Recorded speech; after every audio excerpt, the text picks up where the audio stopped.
하나님 말씀 보도록 하겠습니다. 계시록 요한계시록 14장 6절부터 13절까지의 말씀입니다. 요한계시록 14장 6절부터 13절까지의 말씀, 저와 여러분이 한 절씩 교독하고 마지막 절은 합독하도록 하겠습니다. 신약성경 제 성경으로는 412페이지에 있습니다. 교독하도록 하겠습니다. 또 보니 다른 천사가 공중에 날아가는데 땅에 거주하는 자들 곧 모든 민족과 종족과 방언과 백성에게 전할 영원한 복음을 가졌더라. 그가 큰 음성으로 이르되 하나님을 두려워하며 그에게 영광을 돌리라. 이는 그의 심판의 시간이 이르렀음이니 하늘과 땅과 바다와 물들의 근원을 만드신 이를 경배하라 하더라. 또 다른 천사 곧 둘째가 그 뒤를 따라 말하되 무너졌도다 무너졌도다 큰 성 바벨론이여 모든 나라에게 그의 음행으로 말미암아 진노의 포도주를 먹이던 자로다 하더라. 또 다른 천사 곧 셋째가 그 뒤를 따라 큰 음성으로 이르되 만일 누구든지 짐승과 그의 우생에게 경배하고 이마에나 손에 표를 받으면 그도 하나님의 진노의 포도주를 마시리니 그 진노의 잔에 섞인 것이 없이 부은 포도주라. 거룩한 천사들 앞과 어린 양 앞에서 불과 유황으로 고난을 받으리니 그 고난의 연기가 세세토록 올라가리로다. 짐승과 그의 우상에게 경배하고 그의 이름 표를 받는 자는 누구든지 밤낮 쉼을 얻지 못하리라 하더라. 성도들의 인내가 여기 있나니 그들은 하나님의 계명과 예수에 대한 믿음을 지키는 자니라. 또 내가 들으니 하늘에서 음성이 나서 이르되 기록하라. 지금 이후로 주 안에서 죽은 자들은 복이 있도다 하시매 성령이 이르시되 그러하다. 그들이 수고를 그치고 쉬리니 이는 그들의 행한 일이 따름이라 하시더라. 아멘. 네, 우리 주변에 있는 분들에게 이렇게 한번 인사하도록 하겠습니다. 새해 복 많이 받으세요. 네, 앞뒤로도 인사하겠습니다. 매년 복 많이 받으십시오. 네, 오늘은 요한계시록 14장 6절부터 13절까지의 말씀을 가지고 새해 복 많이 받으세요 라는 제목으로 하나님 말씀 증거하도록 하겠습니다. 우리 모든 인간은 종교라고 하는 종교성을 지니고 있습니다. 그게 진리든 아니든 간에 우리 인간은 항상 자기 자신의 나약함과 연약함을 깨달을 때마다 더 큰 존재에 대한 신뢰, 그리고 더 큰 존재를 의지하는 마음들을 통하여서 현재의 고난이나 자기 인생에 있는 어려움들을 이겨내기 위한 방법들을 모색합니다. 그래서 때때로는 우리가 이렇게 어떤 신적 대상으로 여기는 것들을 보면 적어도 인간보다는 더 무언가 뛰어난 점을 지닌 그런 자연이라든지 어떤 짐승이라든지 뭐 이런 형상들을 만들어낼 때 신이 인간보다 못한 경우는 없습니다. 그 신 아니에요. 그렇기 때문에 이 신이라고 하는 존재, 종교라고 하는 그 종교성을 가진 자들에게는 그 위대한 존재로부터 얻어지는 무언가의 유익을 항상 추구하고 삽니다. 그래서 복이라는 단어, 그리고 이 복이라고 하는 개념은 기독교 안에만 있는 것이 아니라 여타 다른 종교에도 굉장히 많은 개념을 가지고 우리 인생 가운데 투여되어 있음을 봅니다. 그래서 이 기독교에서 말하고 있는 복이라고 하는 이 개념이 우리가 성경이 말하고 있는 복과 이 세상의 종교들이 추구하는 복에 대한 개념이 혼재되어서 나타날 때 갖는 현상이 뭐냐면 기독교 안에 성경적이지 않은 복의 개념이 많이 들어온다라는 거예요.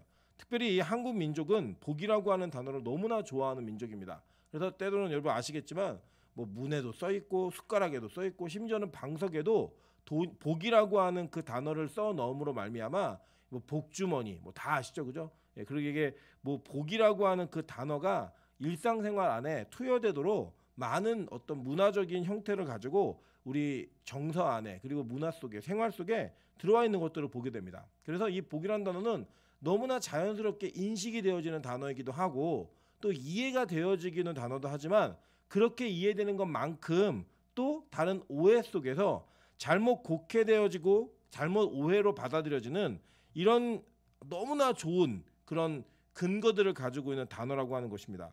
오늘은 이 성경을 통해서 진짜 기독교인들에게 특별히 이 말세에 복이라는 단어가 어떤 의미가 있는 것이고 그 복이 과연 무엇인지를 같이 살펴보면서 하나님께서 주시는 은혜를 나누도록 하겠습니다. 여러분 계속 보신 바와 같이 우리 14장에서 이 1절부터 5절까지의 말은 하나님께서 구원하기로 작정되어진 14만 4천이라고 하는 상징적인 숫자의 사람들, 그죠? 구원받은 백성들이에요. 이 구원받은 백성들에게 어떠한 복이 있는가 이것을 이야기했습니다. 그 내용이 뭐였죠? 새 노래를 부를 수 있는 자들이 된다라는 거였어요. 그죠? 그 새 노래로 하나님을 찬양하고 이 여자와 더불어 자신을 더럽히지 않은 자들이 순결하고 깨끗하고 하나님께서 인도하심을 따라 그 사는 삶을 살아내게 된다라는 거예요. 그래서 결국 그들의 마지막 종결적인 하나님의 평가가 뭐예요? 그 입에 거짓말이 없고 흠이 없는 자들이더라라고 얘기해요. 근데 그러고 나서부터 이 6절부터 오늘 읽은 13절까지의 그 내용은 그렇지 않은 자들, 즉 하나님의 백성들로서 선택받은 14만 4천과는 전혀 다른 형태를 가진 사람들에게 어떠한 심판과 어떠한 저주와 어떠한 하나님의 진노가 부어지는가를 정확하게 설명하고 있는 내용입니다. 그러니까 요한이 이 첫 번째 장면과 첫 번째 환상적 계시의 장면을 보고 그 다음에 다른 장면을 보는 거예요. 그래서 오늘 보시면 6절에 또 보니라고 얘기하죠. 그죠? 그러니까 다른 장면으로 바뀌어진 거예요. 보시면 첫 번째 천사는 영원한 복음을 가지고 심판의 날이 이르렀다라고 이야기하면서 그 심판의 날에 대한 것들을 선포하고 가는 이런 내용들을 이야기합니다. 그 내용이 뭔지를 좀 볼게요. 계속.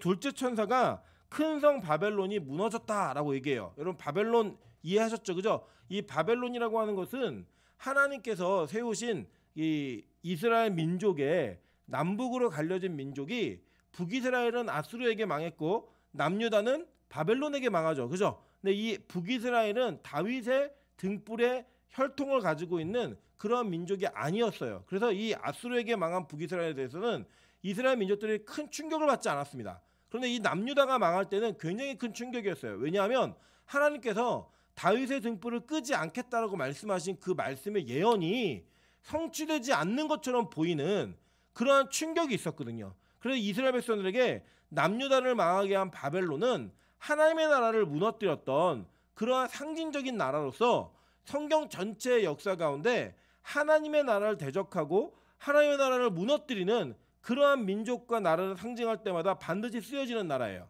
이 바벨론이라는 단어가. 그리고 이 큰 성 바벨론이 무너졌다라고 하는 이 이야기를 두 번이나 반복을 하면서 이 심판의 때가 임하면 어떤 일이 벌어질지를 이미지로 보여주고 있는 겁니다. 그러고 난 다음에 이 세 번째 천사가 뒤따르면서 뭐라고 얘기하냐면 짐승의 표를 받은 자들, 그들에게는 진노의 포도주가 부어지는 것처럼 그들의 인생과 그들의 삶 가운데 어떠한 어려움이 있는가를 얘기해요. 그래서 그 결론이 뭐냐 보면은 11절 한번 보시면 그 고난의 연기가 세세토록 올라가리로다. 짐승과 그의 우상에게 경배하고 그의 이름표를 받은 자는 누구든지 밤낮 쉼을 얻지 못하리라 하더라 라고 얘기해요. 그러니까 이렇게 하나님의 백성들로 살지 못한 심판받아야 되는 백성들에게 어떤 일이 벌어지는지를 순차적으로 이렇게 이해하면서 첫째, 둘째, 셋째 천사가 반복되어진 내용을 좀 더 자세하게 얘기하는 겁니다. 그러니까 전혀 다른 내용을 얘기하는 게 아니에요. 그렇게 얘기하고 난 다음에 이 장면과 반대적으로 하나님의 백성들, 즉 성도들이 어떠한 방식과 어떠한 형태와 믿음을 가지고 이 땅에 살아가야 되는가를 설명해 주면서 그들에게 나타나는 현상 속에 복이 있다라고 얘기하는 진짜 복이 무엇인지의 정체를 알려주고 있는 내용이 오늘 본문에 읽으신 내용입니다. 물론 이 내용은 성경 요한계시록 전체 맥락 속에서 이해하셔야만 되지만 여러분이 오늘 짧게 보시는 이 하나의 패러그래프로서 이 본문은 여러분이 이 내용들을 머릿속에 좀 두고 계셔야지만 이제부터 설명드리는 내용들을 순차적으로 잘 이해할 수 있고 논리적으로 이해할 수 있다는 거예요. 왜냐하면 이 내용들이 어떻게 읽으면 이게 좀 모순되는 것처럼 보이는 부분들이 있거든요. 예를 들면 이런 겁니다. 계속 보면요, 우리 12장부터 계속 이 내용들이 연속되어져 왔는데 12장에서는 교회가 이긴다 그랬거든요. 능력 있는 교회였고 세상이 건들지 못한다고 얘기했는데 오늘 여기 13장에 보면은 또 짐승이 교회를 이겨요. 이기는 것처럼 보여요. 그리고 또 오늘 이 장면에 보면 하나님의 백성들이 죽는 것이 복이 있다라고 얘기하면서 우리가 기대했던 복과는 전혀 다른 복의 개념을 얘기하는 것처럼 보인다는 거예요. 그렇다면 이 내용들을 어떻게 소화해야 될 것인가, 이 내용들을 잘 이해하시면 됩니다. 지금부터 하나하나 설명드릴 때마다 여러분 안에 복음이 제대로 이해되어지는 은혜가 있었으면 좋겠습니다.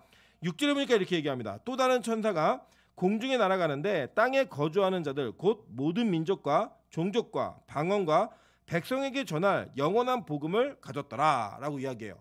그러니까 천사가 하나 등장해서 이 천사가 땅에 거주하는 모든 자들, 즉 이 역사 속에 살고 있는 모든 민족들과 종족들과 백성들에게 전할질 영원한 복음을 가졌다라고 이야기합니다. 여러분, 그래서 이 복음이 가지고 있는 그 내용이 전달되어지면서 하나님의 백성들과 이 땅의 백성들을 구분한다라는 거예요.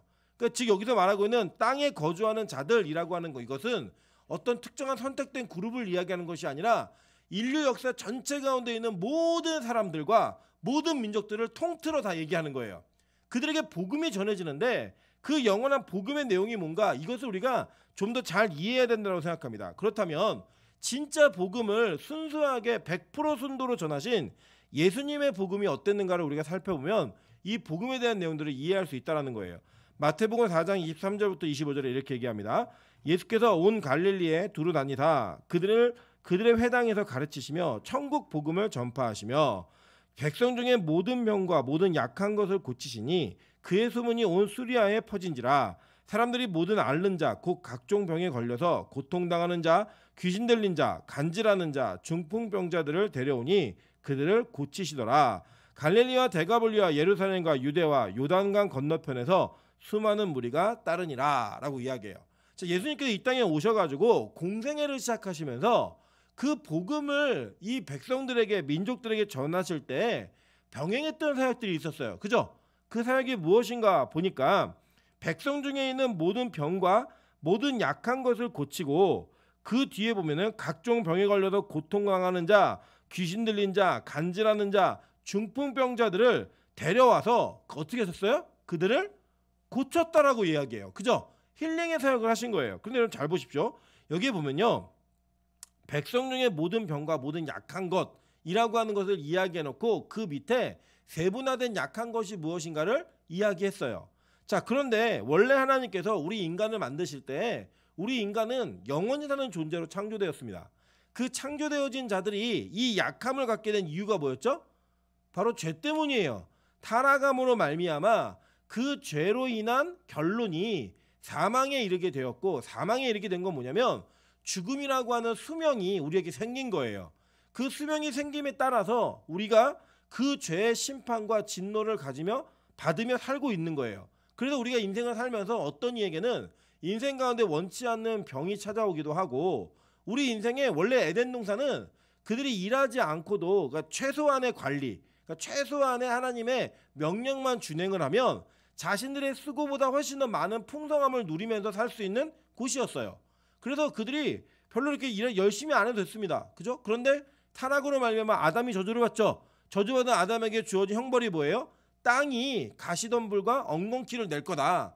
그래서 너는 수고하고 땀을 흘려야지만 먹을 수 있다라는 거예요. 그래서 우리 안에 뭐가 생겼냐면 가난함이라는 것과 부유함이라고 하는 것 속에서 갖는 이 마음에 있는 허무함들이 생겨요. 여러분 잘 보시면 우리나라에 있는 굴지의 기업은 매년마다 뭐라고 얘기하면 올해가 위기다, 올해가 위기다라고 얘기해요. 근데 여러분 그렇게 얘기하는 그 회사가 현금으로 50조 이상을 가지고 있습니다. 50조 이상이면 그 회사가 지금부터 아무것도 안 하고 직원 월급만 줘도 위기 아니에요. 그런데 그 회사가 뭐라고 얘기하냐면 위기다, 위기다, 위기다라고 이야기합니다. 여러분 부자들을 진짜 보시면 진짜 부자들은요, 그 부가 계속 쌓여가는 것에 대한 관심이 많아요. 예를 들면 우리는 지금 우리 생각에는 한 10억만 툭 떨어지면 내가 정말 감사하고 만족하면서 살 것 같아요. 그죠? 근데 여러분 10억이 생기면 내가 20억 가진 사람들을 바라보면서 그 20억 가진 사람들에 대한 자기 안에 열등감이 생기고요. 그것을 또 가져야겠다는 욕심이 생깁니다. 그래서 계속 가는 거예요. 계속. 우리 인생에 절대 끝이 없습니다. 만족이라는 게 없어요. 계속 무언가를 소유하고 가져야지만 된다라고 하는 그 평안함과 안정감을 누리기 위해서 계속 뭘 갖는데 돼요, 안 돼요? 안 되더라는 거예요. 이게 있어도 불안하고 저게 있어도 불안한 거예요. 여러분 보시지만 여러분 알지 않습니까? 요 근래에 막 집값이 막 올랐잖아요. 그죠? 그 집값이 오르면서 집값 오른 집을 가지고 있으면서 막 좋다, 안정되다라고 느끼시는 분이 얼마나 되겠어요. 가진 분들이 또 이게 어떻게 떨어질까? 세금은 어떻게 낼까? 이런 걱정 고민들이 또 있어요. 그리고 보면은 집 없는 사람들이 볼 때는 행복한 고민 같은데 또 집 있는 사람들은 있는 사람들 나름대로의 고민이 있더라는 거예요. 보니까 우리 인생에는 만족함이 없습니다. 왜 그렇죠? 우리가 에덴 동산에서 쫓겨남으로 인해 일어나는 현상들이에요. 가난함과 약함들 이런 것들이 생기는 거예요. 그래서 우리 인생은요, 하나님께 저주받음을 경험하며 살아가고 있는 인생입니다. 그래서 여러분, 우리 보시면 아시겠지만 늙으시잖아요. 이게 뭐냐? 바로 심판의 결과인 거예요. 저와 여러분이, 저도 이제 나이가 40대 중반이 벌써 됐더라고요. 그러니까 이게 늙고 있다라고 하는 게 막 현실로 다가오니까 이게 좀 어렵더라고요, 마음이. 아, 내가 늙고 있구나. 죄송합니다, 연세 많으신 분들에게는. 이분들에게는 또 시간이 너무 빨리 가는 것 같은 안타까움이 있으시잖아요. 내가 20년 전, 15년 전에 있었던 내 모습이 엊그제 같은데 벌써 내가 60이 됐네, 이제 70에 가까우네. 이런 여러분의 인생의 이 여정들은요, 다 심판의 결론으로 인해 얻어진 거라는 거예요. 그게 바로 죄의 모습이었어요. 그 죄의 모습이 예수 그리스도가 이 땅에 오심으로 말미암아 어떻게 되고 있어요? 고쳐지고 있는 거예요. 그래서 여러분, 예수님께서 이 땅에 오셔가지고 천국 복음과 함께 힐링 사역과 사람들을 고치는 데가 했던 이유가 뭐냐면, 천국의 그 복음 속에 이 땅의 죄로 인한 타락으로 인해 얻어진 모든 결과물들이 어떻게 회복되어지는가를 보여주시고 있는 거예요. 그 보여주시는 예고편이 하나님의 복음 안에서 온전하게 드러나고 있다라고 하는 것입니다. 계속 볼게요. 마태복음 9장 35절부터 38절입니다. 예수께서 모든 도시와 마을에 두루 다니사 그들의 회당에서 가르치시니 천국 복음을 전파하시며 모든 병과 모든 약한 것을 고치시니라. 무리를 보시고 불쌍히 여기시니 이는 그들이 목자 없는 양과 같이 고생하며 기진함이라. 이에 제자들에게 이르시되 추수할 것은 많되 일꾼이 적으니 그러므로 추수하는 주인에게 청하여 추수할 일꾼들을 보내주소서 하라 하시니라 라고 얘기해요. 자, 여기도 보니까 역시 마찬가지죠. 천국 복음과 함께 모든 병과 모든 약한 것을 고치셨어요. 그러니까 여러분 보세요. 이 모든 약한 것과 모든 병들을 고치시는 이유가 뭐예요? 그것 자체가 목적이에요? 그게 아니라 천국의 복음을 깨닫게 하기 위해서 하나님께서 그 일들을 벌리시는 거예요. 그러니까 보세요. 우리 인생에 이렇게 병 고침과 약한 것들이 고쳐지는 것들이 계속 일어나야 돼요? 아니면 그것을 통해 얻어지는 믿음이 있으면 중단되어도 괜찮아요? 중단되어도 괜찮은 거예요. 깨닫기만 하면 돼요. 그런데 만약에 우리가 그 믿음이 없다면 그걸 보고서라도 믿을 수 있는 은혜가 있어야 돼요. 그래서 지금도 이런 일들이 일어납니다. 병이 고쳐지고 약한 것이 고쳐지는 일들이 일어나요. 이것 자체를 부정하는 게 아니에요. 그런데 이것에 머무르는 신앙은, 이것 자체에 머물러 있는 것들은 어떤 거냐면, 하나님께서 원하는 자리까지 가지 않고 그 중간에 머물러서 못 뛰어넘는 거예요. 여러분, 우리 한국 사회 속에, 한국 기독교 역사 속에 뭐 관련된 분들이 계시면 조금 죄송하지만 이 순복음교회는 굉장히 큰 역할을 했습니다. 한 시대 역사를 거쳐요. 여러분, 전 세계에서 가장 큰 교회는 순복음교회예요. 단일교회로서의 60만 이상의 성도를 가지고 있는 교회는 없습니다. 전 세계에. 어마어마한 일들이 일어났죠. 왜 그랬죠? 그 교회에서는 치유의 역사와 병고침의 역사, 심지어는 가난한 자들이 하나님의 은혜 가운데 막 부자가 되어지는 역사들, 이런 것들이 어마어마하게 많이 벌어졌어요. 그래서 여기 앉아 계신 우리 권사님들 가운데도, 어르신들 가운데도 이 순복음교회의 은혜를 경험했던 기억도 있으시고 그런 간증들을 많이 들으셨을 거예요. 그래서 어마어마하게 많은 성도들이 그 교회로 몰려들었습니다. 여러분, 그것 자체를 부정하거나 잘못됐다라고 얘기하면 하나님의 복음을 잘 모르시는 거예요. 그게 하나님 나라였어요. 왜냐? 우리나라가 이제 전쟁 이후에 하나님을 잘 몰랐고 그 선교사님들의 그 말씀에 대한 깊이들, 이런 것들을 잘 깨닫지 못하면서 너무나 어려운 시기를 겪었을 때 하나님의 나라가 우리의 인생 가운데 이루어지는 일들은 그런 것들이 회복되는 것들이었어요. 병의 문제가 회복되어지고 가난의 문제가 회복되어지고 먹고 삶의 문제가 회복되어지는 것을 통해 하나님의 은혜가 우리 가운데 임하면 우리 인생에 어떠한 풍족함이 벌어지는지, 이런 것들을 경험하게 했습니다. 이것이 우리나라의 경제 시대적 상황과 맞물려 가지고 이 순복음교회가 굉장히 큰 은혜를 경험하게 했고, 그 경험 속에서 많은 성도가 늘어난 거예요. 순복음교회만 그러지 않았어요. 장로교도 감리교도 다 마찬가지입니다. 교회 안에 이런 간증이 없었던 교회가 없어요. 어느 장로님, 어느 권사님, 그들의 인생을 통하여 하나님이 어떻게 우리의 연약하고 부족한 인생을 고치셨는가 다 얘기했다고요. 그게 바로 우리는 복이라고 얘기했어요. 그런데 문제는 뭡니까? 그 이후에 그러한 과정과 그러한 기적과 하나님의 은혜를 통해 깨달았고 만났던 예수 그리스도에 대한 이해, 그 이해를 넘어가지 못했다라는 거예요. 그래서 마치 교회를 다니는 목적, 그리고 교회에서 복을 받을 때 그 복의 개념이 이 땅의 재물과 이 땅의 명예와 이 땅의 힘에 머물러 있다 보니까 진짜 예수 그리스도가 전하고자 했던 천국 복음이 우리에게 들어오지 않은 거예요. 그래서 뭘 더 사모하게 됐어요? 이 땅의 것을 사모하게 된 거예요. 더 좋은 집, 좋은 차, 좋은 직장, 좋은 환경들을 사모하게 되고 하나님의 나라를 꿈꾸기보다는 이 땅에서의 영원한 삶을 꿈꾸는 그런 일들이 우리 안에 많이 벌어진 거예요. 교회 안에 그게 많이 들어온 겁니다. 그래서 교회 안에서도 복이라는 단어가 그런 식으로 이해가 된 거예요. 그렇게 이해가 되다 보니까 진짜 성경적인 의미, 그리고 그 성경적인 내용들이 우리에게 깨달아지지 않은 겁니다. 여러분 근데 잘 보실까요? 정말 그렇게 우리나라가 발달되어지고 발전하고 여러 가지 경제적인 부와 모든 것도 이루어서 우리 모두가 다 행복해졌나요? 잘 보시면 그렇지 않은 일들이 더 많다라는 거예요. 일의 양도 더 늘어났고요. 우리 뭐 여기 앉아 계신 우리 권사님들 중에는 일평생을 그냥 전업주부로 살아도 될 만큼의 환경이 있었지만 지금 청년 자매들은요 평생 일해야 됩니다. 이제 2070년이 되면 고령화 인구의 전체가 뭐 대부분이고 이제 아기를 낳지 않는 거 그런 일들 때문에 이제는 이 사회 속에서 쉼이라는 건 없어요. 세금을 얼마나 거둬야 될지 모르는 그런 예측들 여러 가지 일들이 다 벌어지는데 분명한 것 딱 한 가지예요. 어떤 변화가 있더라도 대부분의 인구가 일을 해야만 해요. 계속 일을 해야만 합니다. 그게 뭐 자아실현의 욕구이든 뭐든 간에 다 일해야만 해요. 그게 바로 이 땅에 오신 이 땅에 이게 일어난 현상이에요. 현상. 그런 것들을 추구하고 그런 것들을 기대했던 이 나라 속에서 여러분 잘 보세요. 한국 교회는 이러한 과정 속에서 진짜 예수 그리스도가 어떠한 분이고 그러한 일들이 왜 벌어졌는지를 사실 솔직히 말씀드리면 제대로 가르치지 못했습니다. 제대로 우리가 그것을 체화하지 못했어요. 그러므로 말미암아 어떤 일이 벌어졌느냐? 마태복음 24장 5절부터 14절입니다. 많은 사람이 내 이름으로 와서 이르되 나는 그리스도라 하여 많은 사람을 미혹하리라 라고 이야기했어요. 물론 이것은 1차적으로는 자기 자신이 예수임을 천명하며 나타나는 교주들, 이단들 이런 사람들 다 얘기할 수 있습니다. 그런데 교회 안에서도요. 이게 예수다라고 가르치는 그 예수가 이 땅에 재물을 채워주고 이 땅에 병을 낫게 해주고 이 땅의 환경을 바꿔주는 그러한 수준으로 머물게 만든 거예요.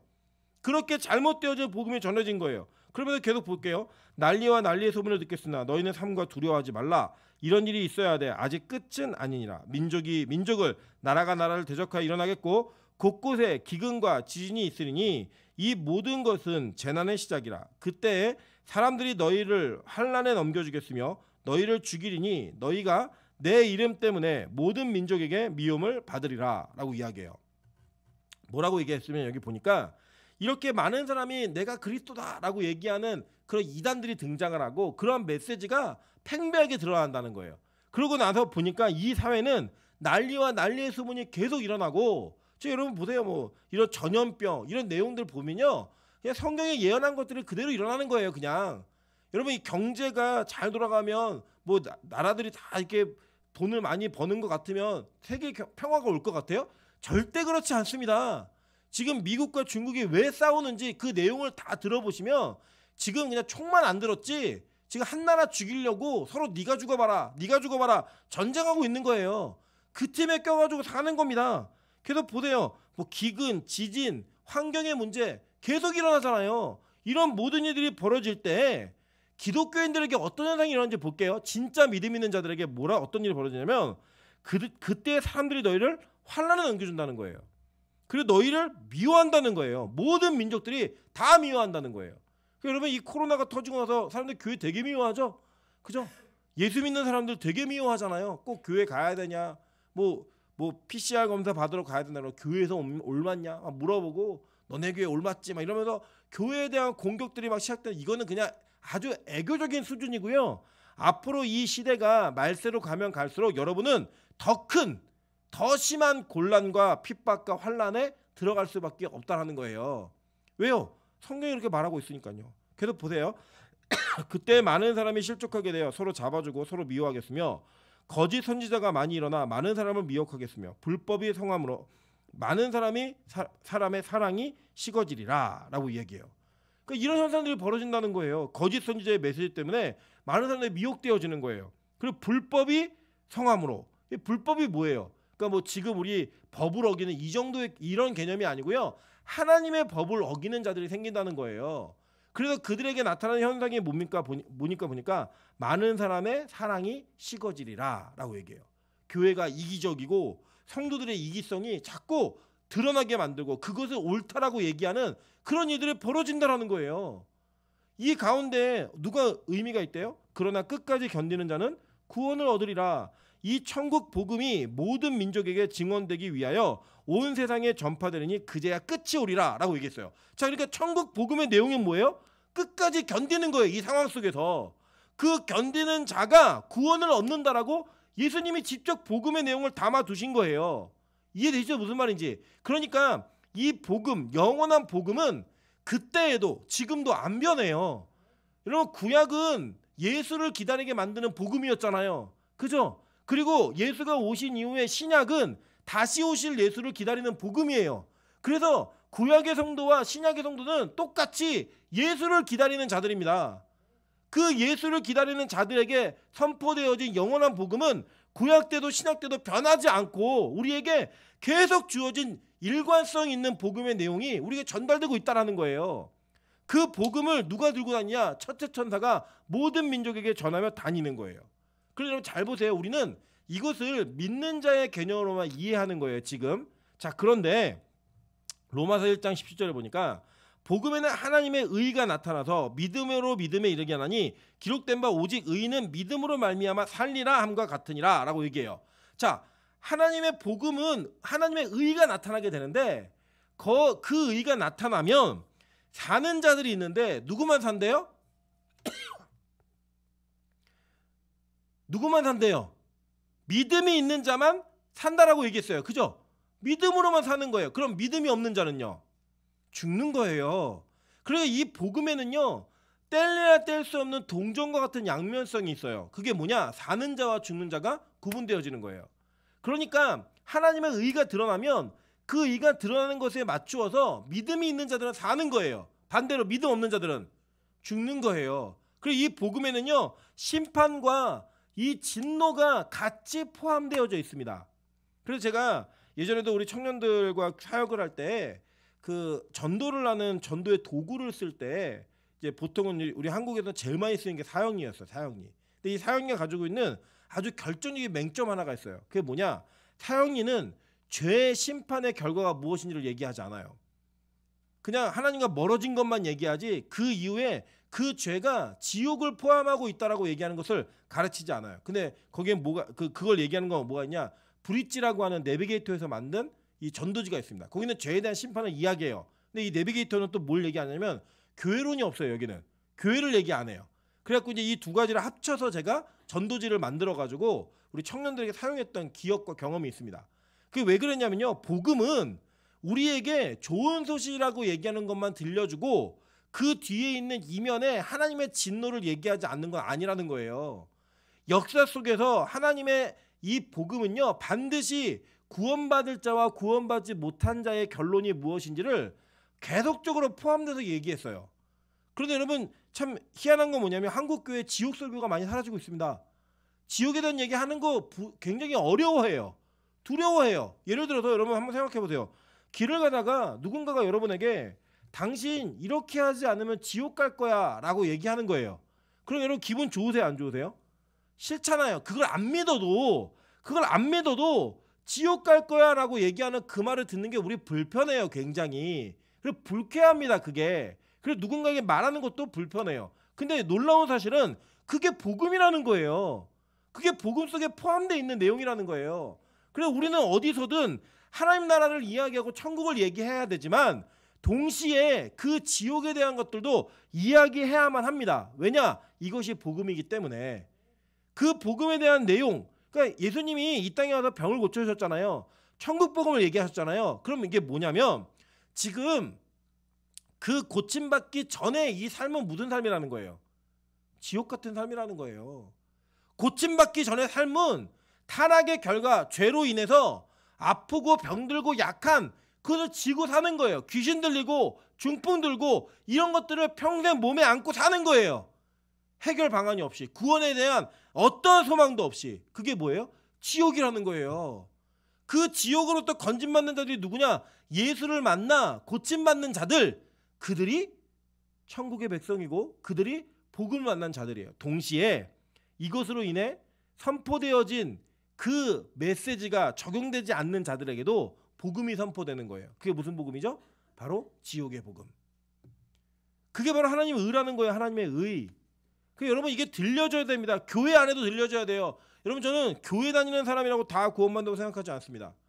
우리의 믿음과 우리가 가지고 있는 구원의 계획은, 여러분이 가지고 있는 그 삶은 우리가 예측할 수 없어요. 확언할 수 없어요. 나 구원받은 사람이야. 그건 여러분이 신앙생활하기에 유익한 구원의 확신이에요. 근데 그 구원의 확신이 절대로 여러분에게 구원을 보장하지 않아요. 명심하십시오. 이게 오해가 될 수도 있는데 잘 들으셔야 됩니다.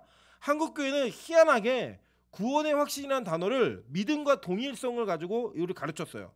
구원의 확신을 가지면 그냥 구원받는 사람인 것처럼 얘기했어요. 근데 그렇지 않더라고요. 가끔 보면 그러거든요. 보통 우리가 어떤 시험을 보고 나면 시험 되게 잘 본 것 같아 라고 느낄 때가 있어요. 그죠? 그런데 실제로 점수를 받으면 어때요? 내가 예상했던 것보다 낮게 나오는 경우가 대부분이죠. 그죠? 저 점수가 안 나오는 경우가, 그죠? 내 확신은 어땠는데요? 잘 본 것 같았다고요. 잘할 것 같았다고요. 그런데 그게 안 될 경우가 많아요. 여러분 믿음이 그럴 수 있다는 거예요. 나 진짜 믿음이 있는 줄 알았는데 주님 앞에서는 그 심판대 앞에서 내 믿음이 진짜인가를 평가받을 때 그 시험의 평가가 아니고 그 판단의 심판자이신 그 예수 그리스도와 하나님 앞에서 여러분 진짜 당당하게 나 구원받은 자라고 얘기할 수 있겠냐고요. 앞에서 여러분의 심판대, 그 영원한 심판대 앞에 서 있는 모든 자들이 다 갈림을 받아요. 넌 지옥, 너는 천국. 그걸 우리 눈으로 보는 거예요. 계속. 그때 진짜 여러분 그 앞에서 나는 지금 내 신앙 정도면 나는 100% 구원받은 자라고 확신할 수 있겠냐고요. 우리 그렇게 살아가는 자들이에요. 그래서 교회 안에서도요, 심판은 반드시 외쳐져야 됩니다. 교회 안에서도요, 심판은 반드시 가르쳐져야 돼요. 그게 바로 복음의 내용에 포함되어진 내용이라는 거예요. 베드로서 3장 10절에 이렇게 얘기합니다. 그러나 주의 날이 도둑같이 오르니 그날에는 하늘이 큰 소리로 떠나가고 물질이 뜨거운 불에 풀어지고 땅과 그 중에 있는 모든 일이 드러나리로다 라고 이야기해요. 그럼 여러분 이게 하나님의 날이 도둑같이 오는데 그 도둑같이 오는 날 여러분이 진짜 하나님의 백성이고 내가 복음에 구원받은 자로서의 포함되는 백성인지를 확신할 수 있겠냐고요. 저는 목사인데도 가끔 자신 없을 때가 있어요. 말씀에 비춰보면 제자들의 믿음과 제 믿음이 달라요. 그들이 믿은 예수와 내가 믿는 예수가 같다고 이야기하는데, 같다고 말하고 있는데 그들의 삶의 모습과 변화된 모습과 제 모습이 전혀 같지가 않더라고요. 그럼 잘못된 거잖아요. 무언가는. 여러분 그러면 여러분이 직분에 여러분이 가지고 있는 신앙의 경력이 그 구원을 보장할까요? 저는 절대 그렇지 않다고 생각합니다. 그래서 교회 안에서도요, 진짜로 이 심판의 메시지가 들려져야 돼요. 여러분 예배 시간에 말씀이 안 들린다? 그 말씀이 안 들리는 게 당연하시죠? 왜 당연할까요? 여러분에게는 진짜 믿음이 없기 때문에 그래요. 진짜 복음이 들려져 있지 않기 때문에 그래요. 여러분 똑같은 시간에 우리 예배를 드리는데 어떤 이들에게는 그 예배를 드리면서 오는 기쁨이 있어요. 감격이 있고 회복이 있어요. 근데 어떤 이들은 그게 없어요. 그냥 시간 때우는 시간이에요. 같은 자리에 앉아 있는데, 그런데 교회에 출석한 게 여러분의 구원을 보장할까요? 저는 절대 그렇지 않다고 생각해요. 그래서 더 간절합니다. 그래서 더 처절함이 있습니다. 그래서 진짜로 긴박감이 있어요. 긴박감이. 지난주에도 저랑 친하게 지내는 목사님 한 분이 갑자기 부고가 날라온 거예요. 봤더니 아버님이 돌아가셨는데 아버님이 어떻게 돌아가셨냐고 전화통화하다 보니까 내용이 뭐냐면 아버님이 그냥 토요일날 갑자기 기침하셨대요. 그 주일날 열이 오르셔가지고 병원에 입원하셨는데 월요일날 돌아가셨어요. 그 급성 폐렴. 그러니까 전체 가족이 너무나 황당한 거예요. 코로나 검사도 받았는데 아니에요. 코로나도 아니에요. 이런 일이 가능한가? 심지어는 그 목사님이 아버님의 부고 소식을 듣고 고향으로 내려가는데 형제들이 장난을 치나? 깜짝 쇼를 하나? 이런 느낌이 들 정도로 너무나 황망한 그 죽음을 맞이했다라고. 물론 신앙이 있으시니까 그 신앙으로 하나님의 뜻이다라는 것들을 이해하면서 가실 수 있었지만 그 과연 우리 인간 세계에도 진짜 그런 일이 벌어지면 그게 감당이 될까요? 그러면 감당 안 돼요. 몰라요. 어떤 누구도 내일을 약속할 수 없다니까요. 우리가 진짜 내년 2023년도를 맞이하는 송구영신 예배를 이 멤버 모두가 다 같이 드릴 수 있을까요? 몰라요. 어떤 누구도 자신하고 자만할 수 없어요. 그런 긴박감 속에 진짜 그 복음에 대한 이해가 없다면 우리는 무언가 이 2022년을 굉장히 큰 긴박감 속에 보내야만 할 것입니다. 마찬가지입니다. 여러분의 가족 가운데 누군가가 이 복음을 붙들지 못한 나의 남편이 있고 나의 부모가 있고 나의 자녀가 있고 나의 아내가 있고 나의 가족과 친척이 있다면 여러분 이것은 우리에게 정말 심각한 고민의 기도의 제목이 되어야 된다는 거예요. 그 어떤 상황보다도 그 어떤 사건보다도 그게 바로 진짜 복음을 이해한 자들이 진짜 복음을 붙든 자들이 취해야 되는 태도라고 저는 생각합니다. 성경은 그렇게 말하고 있고요. 근데 여러분 보세요. 이런 심판에 대한 인식이 없어도요 세상은 잘 돌아가요. 잘 살아요. 그냥 아무 일 없는 것처럼 다 돌아가요. 여러분 한두 사람이 죽고 이 교회가 없어져도 이 지역에 큰 여파가 이러지 않아요. 잘 돌아가요. 그리고 우리는 이것을 망각하고 사는 거예요. 복음을 그렇게 절대절명으로 지키지 않아도 괜찮은가 보다. 그냥 하나님의 말씀대로 그렇게 살지 않아도 사라지네. 그냥 이렇게 들려지는 말씀을 무시하고 살아도 그냥 별로 문제 없는 것 같네. 이런 인생들이 있더라는 거예요. 그걸 보면 이렇게 예배를 드려야만 하고 부담감을 가져야만 하고 부르짖어야만 하는 저와 여러분의 인생이 불쌍해 보여요. 왜 이러고 살지? 왜 저렇게 매일 예배를 드려야 되지? 왜 이렇게 부르짖어서 목이 쉴 정도의 그런 목을 가지고 살아야 되지? 왜 고통과 고난을 견디면서 인내하며 살아야 되지? 이런 우리 인생에 고민들이 찾아온다라는 거예요. 여러분 보세요. 저희만 그랬던 게 아니에요. 우리 믿음의 선조들도 이런 고민들을 다 가지고 있었어요. 시편 73편 12절부터 16절입니다. 볼지어다 이들은 악인들이라도 항상 평안하고 재물은 더욱 불어나도다. 내가 내 마음을 깨끗하게 하며 내 손을 씻어 무죄하다 한 것이 실로 헛되도다. 나는 종일 재난을 당하며 아침마다 징벌을 받았도다. 내가 만일 스스로 이르기를 내가 그들처럼 말하리라 하였더라면 나는 주의 아들의 세대에 대하여 악행을 행하였으리이다. 내가 어쩌면 이를 알까 하여 생각한즉 그것이 내게 심한 고통이 되었더니 라고 이야기해요. 그러니까 현실이 악인들은 항상 평안하고 재물이 막 불어나는 거예요. 그걸 막 보는 거예요, 눈으로. 그러니까 나는 마음을 깨끗하게 하고 내 손을 씻어서 내가 정직하게 살고 나는 무죄합니다라고 말할 정도로 사는 것이 헛될 것처럼 느껴지는 그런 인생의 여러분들이 있더라는 거예요. 세상에서 막 마음대로 만나고 기준 없이 만나고 이런 데 시집가고 장가고 다 갔는데 교회에서 열심히 예배드리다 보니까 여전히 혼자예요. 올해도 혼자예요. 이 방도 있고 저 방도 다 있는데 서방만 없어요. 그런 인생을 살아야 돼요. 그 믿음으로 만나려고 그랬더니 얘도 안 되고 쟤도 안 되고 다 걸려요. 너무 어렵잖아요. 직장을 선택할 때도 직업을 선택할 때에도 무언가 할 수 있는 일들. 제 옛날에 가르쳤던 제자가 그러더라고요. 자기는 자기 뱃속에 술이 1억 원어치가 넘게 있대요. 너무 많이 마셔갖고. 그래서 자기는 뭐가 자신 있냐면 술 장사를 하면 큰 돈을 벌 자신이 있대요. 진짜로. 근데 신앙이 있으니까 못하는 거예요. 그걸 못하는 거예요. 신앙이 있으니까 믿음이 있으니까 그걸 못하는 거예요. 여러분 우리 안에 그런 것들 많이 있잖아요. 내가 예수 믿는 것 때문에 신앙이 있기 때문에 못하는 것들이 많아요. 그런데 그런 기준 없이 사는 사람들 보니까 망하면 그래 내가 믿음 지키면 살길 잘했다. 내가 안 믿는 애들이 막 결혼해서 맨날 다 이혼하고 막 이러면 그래 내가 믿음으로 살기 잘했다. 이럴 텐데 안 그렇더라는 거예요. 페북 보고 인스타 보니까 해외여행 다니고 자기들이 알콩달콩 잘 살고 돈 많이 벌고 이런 것들만 보니까 마음에 내가 왜 이러고 살지? 나는 왜 이러고 살아야 되지? 이런 고통이 있더라는 거예요. 그래서 얘기한 내용이 뭐냐면 내가 종일 재난을 당하고 아침마다 징벌을 당하는 것처럼 보이는 거예요. 이 시편 기자가 뭐라고 시편 초도에 쓰냐면 이렇게 얘기해요. 시편 73편 1절부터 3절입니다. 하나님이 참으로 이스라엘 중 마음이 정결한 자에게 선을 행하시나 나는 거의 넘어질 뻔하였고 나의 걸음이 미끄러질 뻔하였으니 이는 내가 악인의 형통함을 보고 오만한 자를 질투하였음이로다 라고 이야기해요. 악인의 형통을 보고 그게 야 나는 왜 이렇게 살지? 하나님이 왜 내 인생에 이렇게 간섭하지? 그리고 오만한 자들을 질투하는 거예요. 야 저렇게 오만하게 사는데도 잘 사네. 존경받으며 사네. 그 질투했고 내 신앙이 넘어질 뻔했다는 거예요. 넘어질 뻔. 여러분 우리 인생이 그렇지 않습니까? 왜 이렇게 요거동하면서 예배를 드려야 되고 왜 이렇게 요거동하면서 기도해야 되고 왜 이렇게 다른 사람들은 편하게 주일에도 좀 늦게까지 자고 쉬고 안 나오기도 하고 이러면서 사는데 왜 우리는 이렇게 살아야 되지?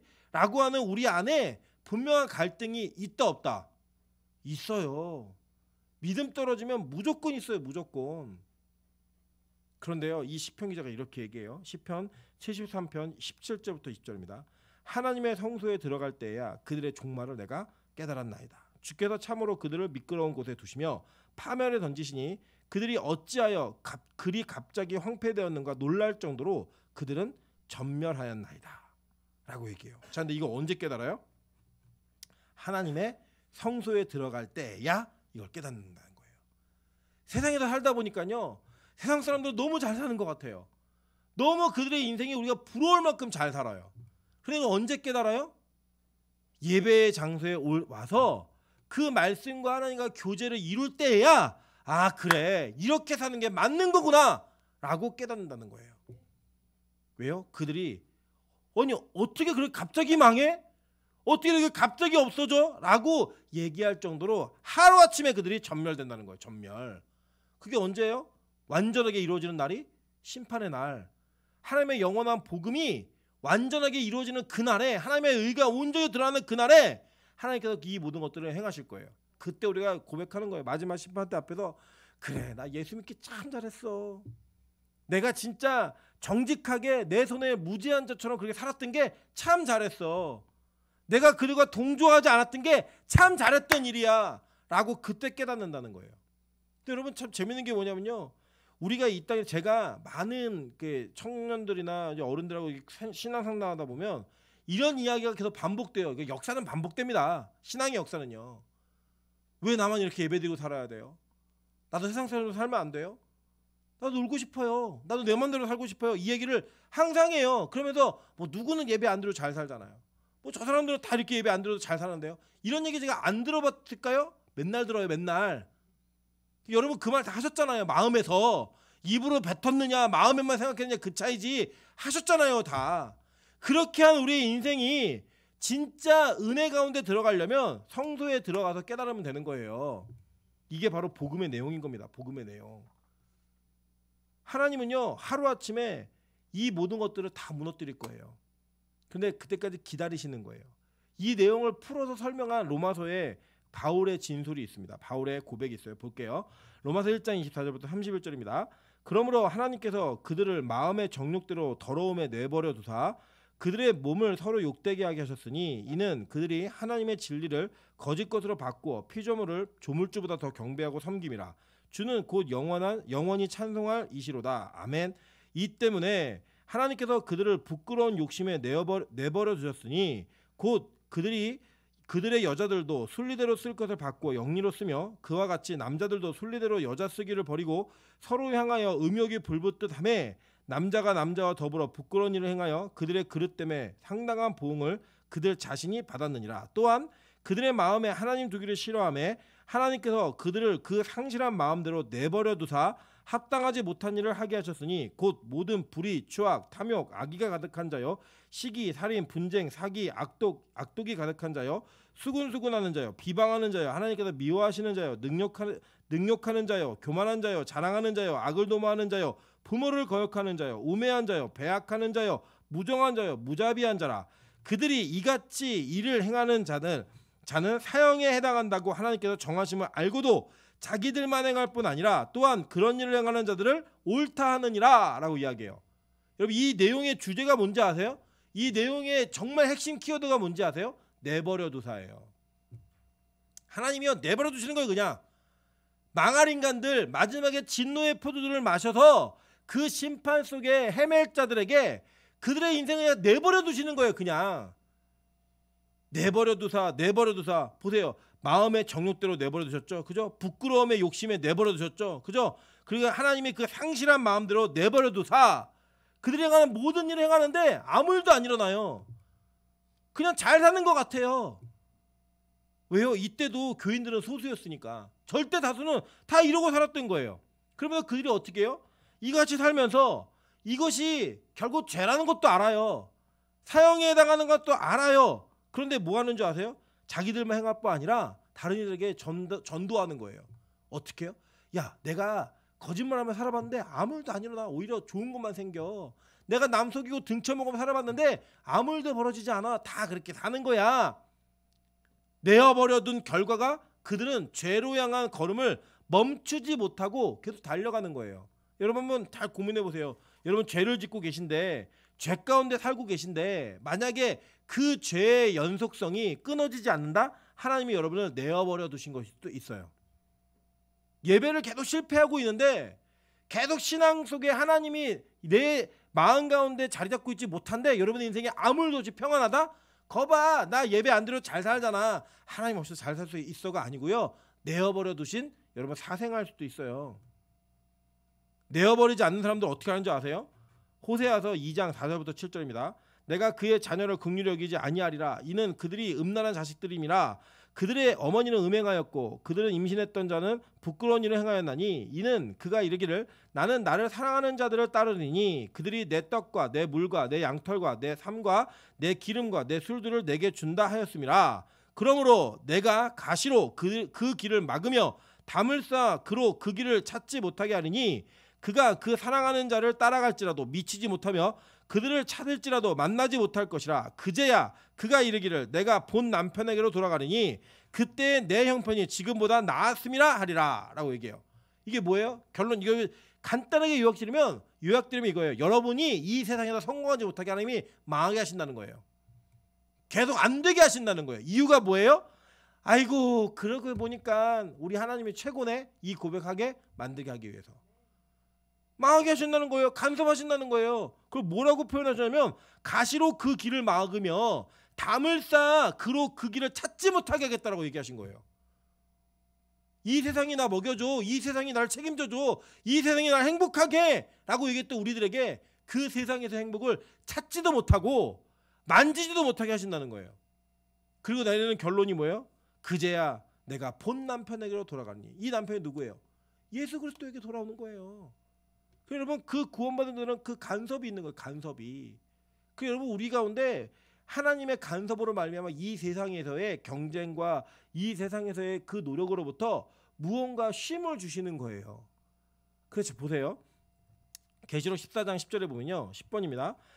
그 고난의 연기가 세세토록 올라가리로다. 짐승과 그의 우상에게 경배하고 그 이름의 표를 받은 자는 누구든지 밤낮 쉼을 얻지 못하리라 하더라 라고 얘기해요. 그 뭐예요? 안식이 없는 삶이에요. 계속 경쟁하는 거예요. 계속 쫓기는 거예요. 아둥바둥 계속 사는 거예요. 그렇게 무언가를 최선을 다한다는 그 마음으로 경쟁 속에서 열심히 사는 거예요. 이거 안 하면 죽을 것처럼. 누가요? 이 세상에 짐승의 표를 받은 자들, 그 이름의 표를 받은 자들이 그러고 산다는 거예요. 그렇게 공부하고 그렇게 일하고 그렇게 하면서 또 그 다음을 얘기하면서 평생 쉼없이 사는 거예요. 쉼없이. 우리는요 그런 것들을 뭐라고 하냐면 부지런함이라고 얘기하면서 칭찬을 하면서 또 여러분 잘 보세요. 자기가 이 땅에 사는 게 맡긴 사명대로 사는 부지런함과 이 세상의 욕심을 향해 사는 부지런함은 전혀 달라요. 그 전혀 다른 개념이에요. 전혀 다른 개념. 근데 우리 이거 혼동해요. 그래서 예배드리지 않아도 일 열심히 해. 네가 하나님을 경외하지 않아도 돈 많이 벌어. 네가 하나님을 사랑하는 것보다 이 세상을 사랑하는 열심으로 그렇게 해서 열심히 살면 좋은 거야 라고 하는 걸 얘기한다니까요. 여러분 예를 들면 이런 게 있어요. 잘 생각해 보세요. 우리가 생각하는 것 중에 알코올 중독 그럼 되게 심한 병 같잖아요. 마약 중독, 도박 중독, 성 중독 이런 중독 얘기하면 굉장히 이 중독은 위험한 것처럼 느껴져요. 그죠? 그런데요 참 놀라운 건요 일 중독 이거는요 사람들이 별로 그렇게 심각하게 생각 안 해요. 그 열심히 하네. 최선을 다하네? 이 정도의 개념이에요. 여러분 근데 그것도 중독이에요. 이 세상에 안식을 누리지 못하는 거예요. 여러분 하나님 이 땅에 말씀하셨어요. 이 땅 영원한 안식 없다고. 언제 있어요? 주님의 나라에 들어갈 때에만 진짜 안식이 있는 거예요. 그 나라를 소망할 때에만 진짜 안식이 있는 거예요. 그래서요 이 땅에 이 지옥에 갇혀 사는 자들은 세세토록 꺼지지 않는 그 연기 속에서 밤낮 쉼을 얻지 못하고 계속 사는 거예요. 계속. 그게 지옥이라고요. 그게 지옥. 그래서요 성경이 이렇게 얘기하는 거예요. 13절에 죽는 자들이 복 있다고 얘기하는 거예요. 왜요? 그 죽음은 우리로 하여금 영원한 안식으로 들어가게 만드니까. 그 죽음은 우리로 하여금 하나님의 영원한 안식 속에 그 평안을 누리게 만드니까. 그래서 여러분 우리 장례식 많이 경험해 보셨잖아요. 장례식을 할 때 어떻게 얘기하죠? 영원한 안식에 들어가셨습니다 라는 문구가 반드시 사용되잖아요. 잘 생각해 보세요. 그게 가난한 자건 병이 있는 자건 아니면 그렇지 않아서 늙어서 돌아가시는 분이건 어떤 분이든 간에 우리는 이 땅의 지옥에 갇혀 사는 그 삶 속에서 바벨론의 원리를 따라 살 수밖에 없는 존재들이에요. 그런데 그분들이 마지막에 죽음을 맞이하시면 우리 뭐라고 얘기하면 이제 편히 가셨네 라고 얘기를 합니다. 요양병원에 5년 10년씩 누워 계신 분이 마지막 소천하시게 되면요 우리 뭐라고 얘기하면 아유 우리 권사님 참 편하게 가셨네, 우리 장로님 참 편하게 가셨네 이렇게 얘기해요. 아유 안타까워 이렇게 얘기 안 하시더라고요. 잘. 정말 암이나 특정한 병 때문에 너무나 큰 고통을 겪다가 돌아가신 분들 계시잖아요. 그런 분들 보면 그래 본인이 편하게 됐으니까, 우리 슬픔은 있어요. 이별의 슬픔은 본인이 편하게 됐으니까 그게 뭐예요? 안식에 들어간 거예요. 안식에. 그래서요 성경은 그 성도들의 죽음을 복이라고 얘기하는 거예요. 복이라고. 그래 얘기하는 겁니다. 보세요. 또 내가 들으니 하늘에서 음성이 나서 이르되 기록하라 지금 이후로 주 안에서 죽은 자들은 복이 있도다 라고 얘기하는 거예요. 어디서 죽어야 된다고요? 근데 주 안에서 죽은 자들은 복이 있다는 거예요. 여러분 이게 진짜 기독교인들의 복인 겁니다. 이게 그리스도인들의 복인 거예요. 그런데 여러분 그러면 우리가 이럴 수 있잖아요. 다 죽자. 뭘 살아 이제 다 죽어서 영면하자. 그럼 우리 다 복 받는 거네. 이렇게 얘기할 수 있죠. 그죠? 근데 성경이 이렇게 얘기해요. 12절 보세요. 성도들의 인내가 여기 있나니 그들은 하나님의 계명과 예수에 대한 믿음을 지키는 자니라. 이걸 지키면서 하는 거예요. 끝까지. 그 계명이 뭔지 우리 보도록 하겠습니다. 13번이에요. 마태복음 22장 34절부터 40절입니다. 예수께서 사두개인들로 대답할 수 없게 하셨다함을 바리새인들이 듣고 모였는데 그 중에 한 율법사가 예수를 시험하여 묻되 선생님 율법 중에서 어느 계명이 크니까 이렇게 물어요. 자 이게 사두개인들이 뭐라고 이전에 묻냐면 이 성경을 찾아보시면 부활이 있냐, 너 진짜 부활이 있다고 믿어? 그래서 부활을 어떻게 설명할래? 그 물어 예수님께. 그래서 예수님께서 부활을 설명해 주시면서 야 아브라함의 하나님, 이삭의 하나님, 야곱의 하나님, 그러면 그 죽은 자들을 부활 못하고 그들이 안 살아있으면 그들이 하나님 죽은 하나님이잖아. 산자의 하나님이셔. 이 얘기를 해서 사두개인들이 아무 말도 못하게 해요. 왜냐면 그들이 야곱을 부정할 수 없거든요. 아브라함 부정할 수 없거든요. 그 말을 하고 나니까 이제 바리새인들이 듣고 모인 거예요. 사두개인들 박살났네. 우리가 갖고 또 예수님도 곤란하게 만들어봐야겠다. 얘기하는 거예요. 율법이 있는데 제일 큰 율법이 뭐예요? 이렇게 물어요. 그럼 이제 그걸 얘기하면 뭔가 제대로 정리가 안 되면 이거 율법을 무시하고 이거 율법이 더 큰데 이거 왜 지키죠? 막 이렇게 따지려고 물은 거예요. 예수님이 이렇게 대답하십니다. 예수께서 이르시되 내 마음을 다하고 목숨을 다하고 뜻을 다하여 주 너의 하나님을 사랑하라 하셨으니 이것이 크고 첫째 되는 계명이요 둘째도 그와 같으니 내 이웃을 내 자신같이 사랑하라 하셨으니 이 두 계명이 온 율법과 선지자의 강령이라 라고 얘기해요. 너네 진짜 많이 율법 가지고 있지? 정말 많은 그 장로의 유전들이 있지? 다 있잖아. 내가 요약해 줄게. 첫째, 하나님을 목숨을 다해 사랑해. 둘째, 그렇게 사랑하는 것처럼 이웃을 사랑해. 이게 계명이에요. 여러분 우리는요 이 땅에서 그걸 지키면서 사는 거예요. 그리스도인들이 뭐냐? 하나님을 죽도록 사랑하고 그 죽도록 사랑하는 그 하나님을 사랑하는 그 사랑을 가지고 이웃을 사랑하는 거예요. 그게 복음이라고요. 그게 계명을 지키는 자들의 모습인 거예요. 그래서 여러분 보세요. 아까 우리 마태복음 살펴봤잖아요. 마지막에 어떤 일이 벌어져요? 사람들이 사랑이 식어진대잖아요. 그 사랑이 식어지는 것 같아. 이 사랑을 실천하는 게, 이 사랑을 지키며 사는 게 바로 복음을 가진 영원한 복음을 듣고서 선택받은 자들의 모습인 거예요. 그래서 여러분 우리 2022년도 빛과 소금 교회는 이 세상에 빛으로 살 겁니다. 그 빛으로 사는 확실한 증거 중에 하나가 뭐냐면 여러분 누군가에게 이 예수의 사랑을 전하며 사셔야 돼요. 여러분에게 전도 대상자를 써내셨잖아요. 이거 다 정리해갖고 우리 붙여드릴 거예요. 이름을 보시면서 매 주마다 그 이름을 불러가며 기도하고 그들에게 복음을 전하는 삶을 사셔야 돼요. 예수님을 사랑하는 것처럼. 그게 계명을 지키는 자의 모습이에요.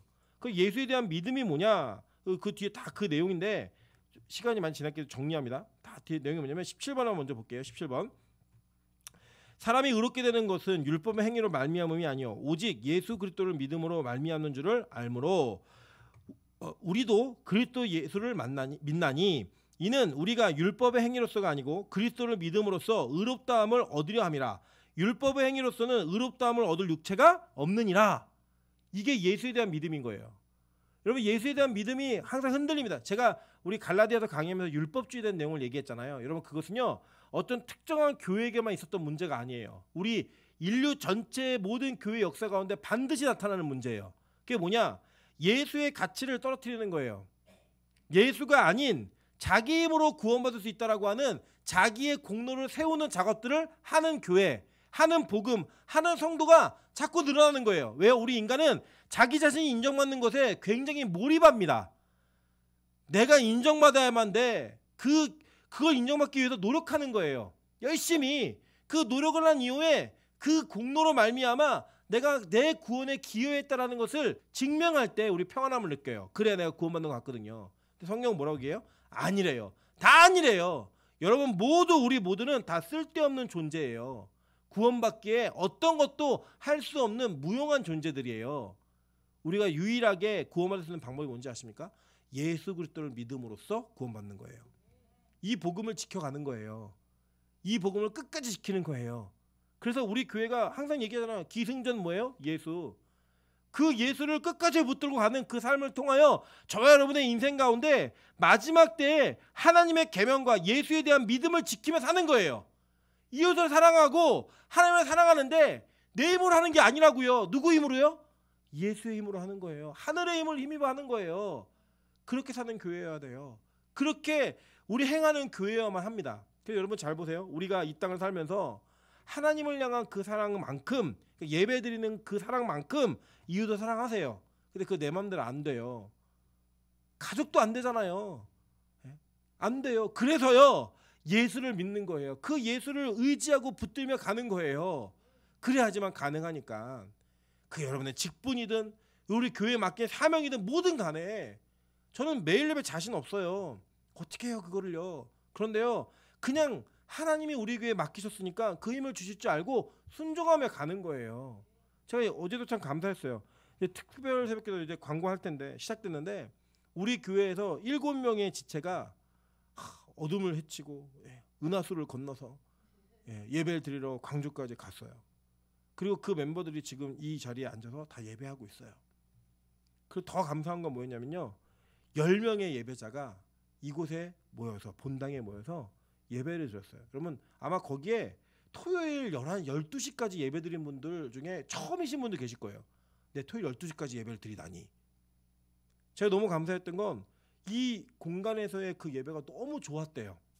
너무 좋았대요. 저는 그 좋음이 끝나지 않고 이어져 가기를 주님의 이름으로 축원합니다. 우리 힘으로 못해요. 하나님 시작하신 거예요. 여러분 늦지 않았습니다. 빨리 동참하세요. 네, 제가 작년부터 계속 가자 꼬셨던 청년이 하나 있었거든요. 안 간다 그러다가 결국에 올해부터 가겠다고 얘기했어요. 갔는데 제가 볼 때 이거 약간 너무 급발진해갖고 오버했어요. 안 그러는데 막 춤추고 난리가 났어요. 그래서 제가 막 뭐라 그랬더니 좋죠 그러는 거예요 저한테. 그래 너 그러는 거 보니까 좋아.